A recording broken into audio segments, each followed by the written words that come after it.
warahmatullahi wabarakatuh.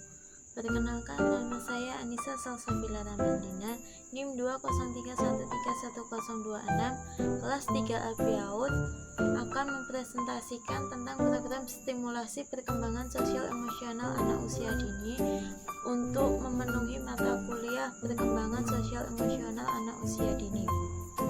Latar belakang kegiatan untuk stimulasi anak usia dini yaitu anak memiliki sikap temper tantrum, di mana si anak menunjukkan perilaku merengek, mengeluh, membantah, berteriak, dan berlarian.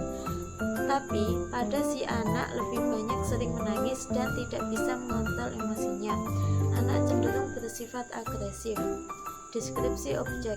Sebelum dilakukan stimulasi, anak masih suka menangis dan belum bisa mengontrol emosinya, terlebih ketika ia menginginkan sesuatu. Program yang akan dilaksanakan ada 4, yaitu yang pertama metode bercerita, yang kedua metode negosiasi, yang ketiga metode berbagi, dan yang keempat metode permainan kooperatif.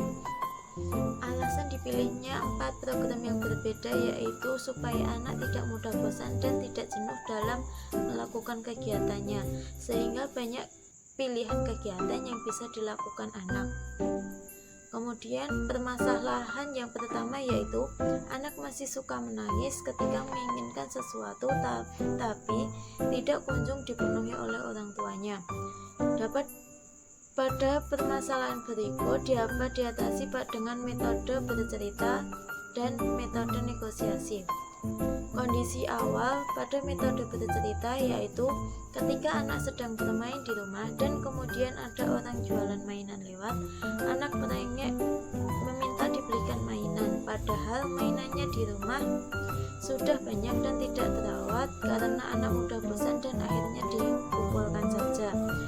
Kemudian pada metode negosiasi, ketika sedang bermain dengan teman-temannya, anak sangat antusias mengeluarkan semua mainan yang dia punya. Tapi setelah merasa bosan, anak tidak mau merapikan mainannya dan malah melemparkan kesalahannya tersebut kepada temannya. Kemudian ketika pulang sekolah, anak sering bicara bahwa di saat di sekolah ia diejek oleh temannya. Langkah-langkah tindakan yang dilakukan, yang pertama metode bercerita, meminta anak untuk menyampaikan apa keinginannya. Kemudian anak dibacakan cerita tema berusaha untuk mendapatkan sesuatu. Kemudian memberikan nasihat-nasihat bahwa jika menginginkan sesuatu kita harus berusaha terlebih dahulu. Yang kedua metode negosiasi, meminta anak untuk merapikan mainannya terlebih dahulu. Terus menanyakan pada anak alasannya apa sambil dibantu anak merapikan mainannya.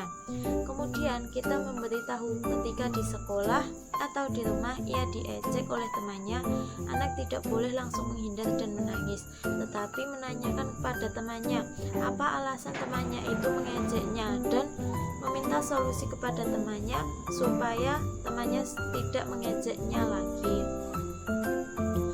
Kondisi pasca tindakan pada metode bercerita, setiap ibunya pulang kerja, sekarang anak lebih terbuka dan menceritakan segala sesuatu yang terjadi di hari itu.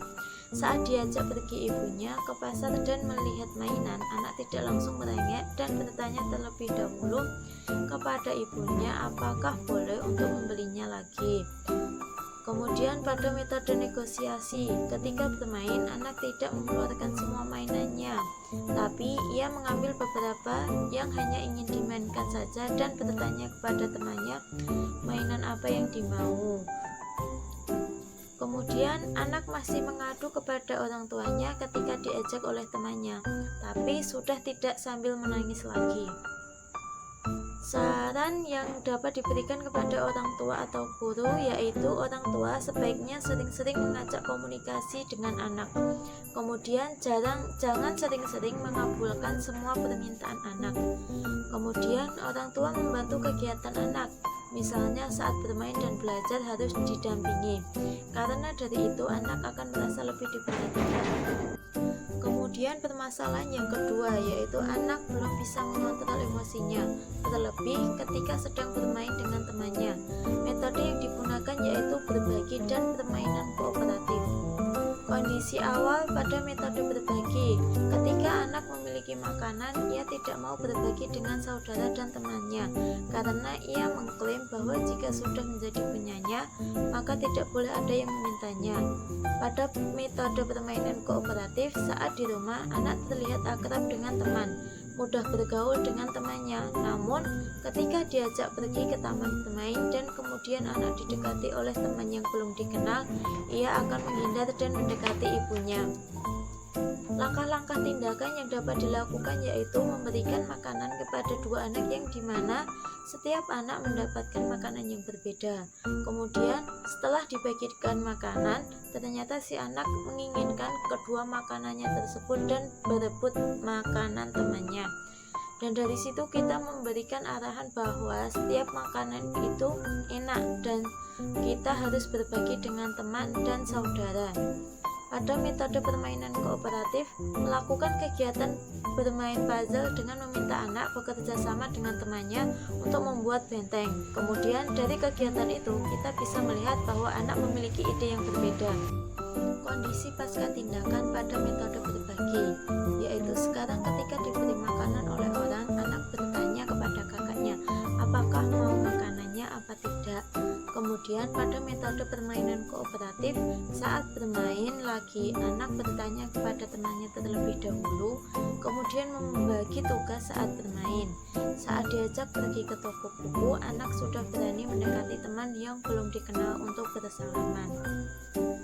Saran yang dapat diberikan kepada orang tua atau guru yaitu orang tua atau guru memberikan contoh yang baik kepada anak untuk berbagi dengan orang lain. Kemudian saat di kelas, guru sering mengajak dialog anak dan bercerita. Saat di rumah, orang tua harus mendampingi anak ketika belajar. Hal baru yang dapat ditemui pada anak saat melakukan program stimulasi, yang pertama yaitu anak memiliki dunianya sendiri. Yang kedua, harus mengeluarkan ekstra tenaga untuk menghadapi anak karena anak banyak tingkah dan banyak berlarian ke sana ke sini. Kemudian banyak bersabar dan harus bisa mengontrol emosi. Sekian presentasi dari saya. Apabila ada salah kata, saya mohon maaf. Wassalamualaikum warahmatullahi wabarakatuh.